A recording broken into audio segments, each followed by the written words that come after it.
Hello, everyone. This is Dan Riley for Sports Talk. With the NFL draft, you just don't know what's going to happen. Young men's lives will be changed forever and all that jazz, but that's not what's important here. Not in this year's draft. Once again, the NFL will hold a draft-a-thon to raise money to help fight a pandemic.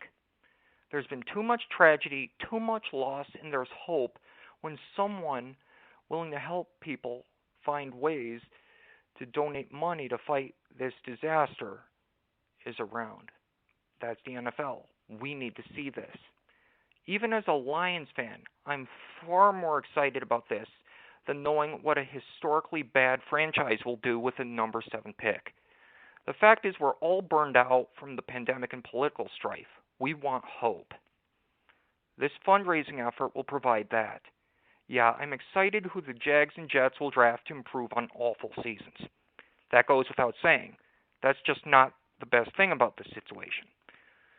Look, the NFL is the most popular sport in the U.S. It could raise countless millions to save the country from its train wreck of an existence in the COVID era faster than anyone else. Believe me, anyone. People turn to comfort in troubled times. We turn to sports after 9/11 and Pearl Harbor. While protests are leading to arguing on both sides of the aisle when we should be worried about a virus just as much, if not more, at least the NFL can raise enough money to help out those who lost jobs, get counseling after this nightmare's over because they lost someone, and hold its draft to give us something else to talk about the week after. Regardless of who you are, if you're a football fan, we need this right now. We need hope. The Jags will get somebody to provide hope that team can be competitive next year. Young guys, they'll get to live a dream they had their whole lives. And we get a chance to donate to charities to show there's a little bit of humanity left in what's really been a really inhumane era. Hope. That's what we need, and we'll see it Thursday night. About time, huh? The league knows this. It's the only thing that can give us something to smile about besides baseball season. Heck, it could make the draft-a-thon an annual thing if it wanted to. My favorite game has an opportunity to help rebuild a broken, fractured country after a disaster and a long, painful decade that should put everything in perspective. We've seen too much loss, too much pain, and the NFL has a chance to help us heal as the 2020s begin. Maybe whoever perennially bad teams like the Lions will pick another draft bust or a future star to turn them around.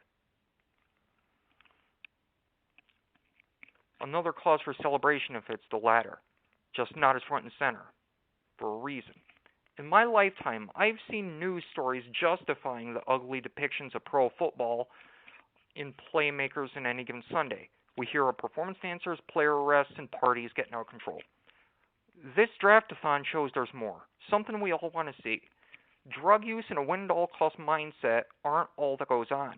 There's a dark side and a lighter side. We all want to see it, and we got the latter here. It's a treasure. In the decade I have broadcast this show, I kept pointing out that our sports leagues are like life. You have to take the good with the bad, and everyone makes mistakes. There's bad stuff too. Here, anyone can give others hope. Right now. Bills fans remember when Frank Reich led a 32-point comeback to beat Houston. That game is used to inspire kids in Western New York even today. And I watch the NFL's Greatest Game Series special whenever it's on to remind myself of that lesson. This act of charity by the league is a reminder of the importance of not giving up. Teamwork. Being the opposite of what people accused Terrell Owens of being. We all need to remember that lesson.